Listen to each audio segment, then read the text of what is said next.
Bonjour EB6, nous allons aujourd'hui travailler ensemble la grammaire. Notre objectif sera de repérer le sujet, d'identifier ses natures, sa place et ses accords. Nous aurons besoin de notre livre aux pages 262, 264, 65, 88 et 90. Le sujet remplit une fonction essentielle dans la phrase verbale. Il est lié au verbe conjugué.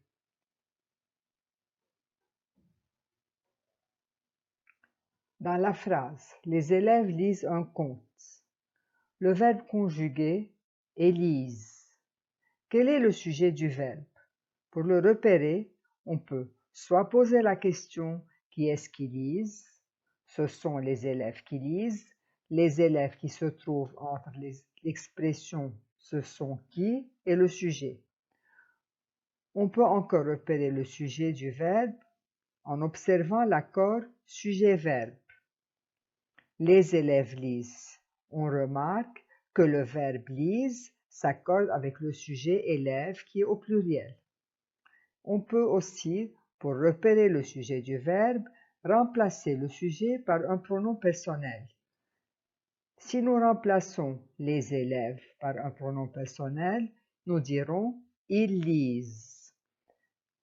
Donc, dans la phrase, le sujet du verbe indique de quoi ou de qui il est question. C'est sa fonction. Il ne peut pas être supprimé. Quelle est la classe grammaticale du sujet? Observons ces 4 phrases. Dans la première phrase, ce conte est passionnant. Le verbe conjugué est. Qu'est-ce qui est passionnant? C'est ce conte qui est passionnant. Ce conte est donc le sujet. Sa classe grammaticale, c'est un groupe nominal car il est formé d'un déterminant adjectif démonstratif ce et du nom conte.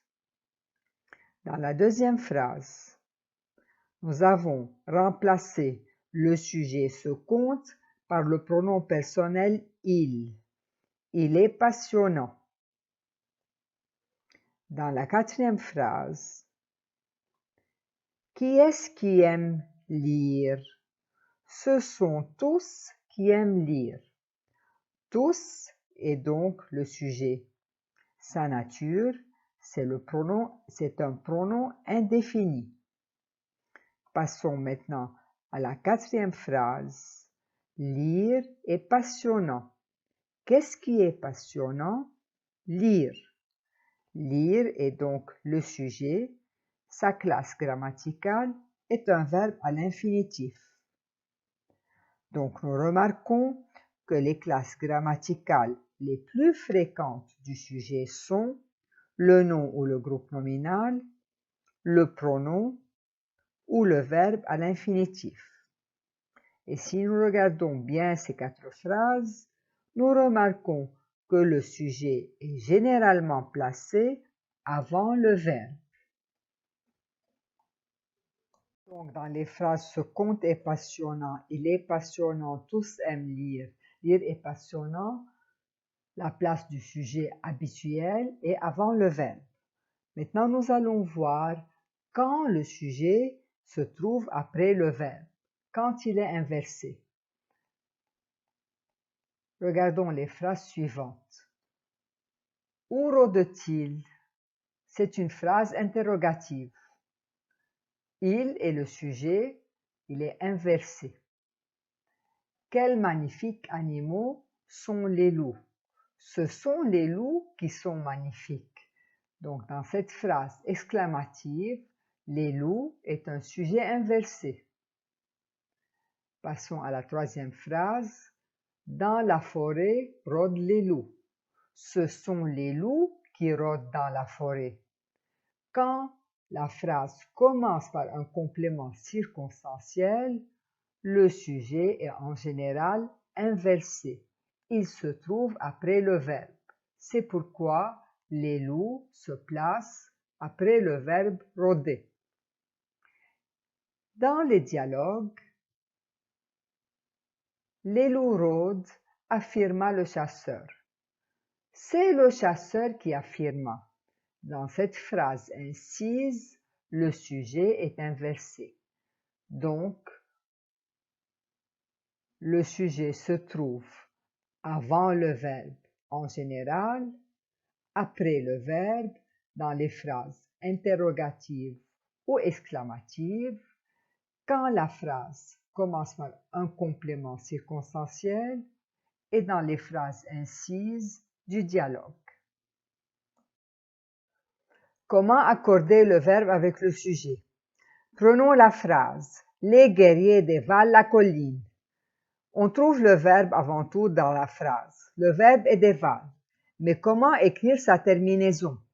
Pour écrire la terminaison de ce verbe, il faudra avant tout retrouver son sujet. On retrouve son sujet en posant la question « Qui est-ce qui dévale ?» Ce sont les guerriers qui dévalent. Donc, le groupe nominal « les guerriers » est le sujet du verbe « dévale ». Une fois qu'on trouve le groupe nominal, il faut réfléchir à la personne qui correspond. La personne qui correspond au guerrier, c'est le pronom personnel « il », la troisième personne du pluriel. À ce moment-là, j'accorde le verbe « dévale », je l'écris ENT, car il s'accorde en personne et en nombre avec son sujet. Le plus souvent, le sujet est placé avant le verbe, mais parfois, il se situe après le verbe. C'est pourquoi nous aurons quelques difficultés à éviter en faisant l'accord du verbe avec son sujet. Quelles sont les difficultés de l'accord sujet-verbe? Quand le sujet est éloigné. Exemple, les enfants de bon matin chantent. Ce sont les enfants qui chantent. Le sujet, les enfants, est éloigné du verbe chante. La deuxième difficulté, quand le sujet est inversé. Que chantent les enfants? Ce sont les enfants qui chantent. La troisième difficulté, quand on a plusieurs sujets. L'accord se fait toujours au pluriel. Exemple, Tom et Léa chantent. Ce sont Tom et Léa qui chantent. Ils chantent. Chante va s'écrire ENT. Maintenant, quand le sujet est collectif. Exemple, beaucoup, la plupart, certains, tous, plusieurs. L'accord est au pluriel toujours. Plusieurs chantent. Le sujet c'est plusieurs. Chante va s'écrire ENT. La plupart chantent. Chante s'écrit ENT. Quand nous avons un nom collectif, exemple, un groupe de, une foule de, ici il faudra faire très attention. L'accord peut être au singulier ou au pluriel. Les deux formes sont valables. Un groupe d'enfants joue, E. Un groupe d'enfants joue, ENT. Donc, nous remarquons que le verbe s'accorde en personne et en nombre avec le sujet. Je n'oublie pas que le sujet se place en général avant le verbe, mais il peut être aussi inversé. À l'impératif, le sujet n'est pas exprimé.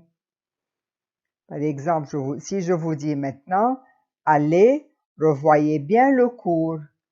Le sujet est vous, il est sous-entendu.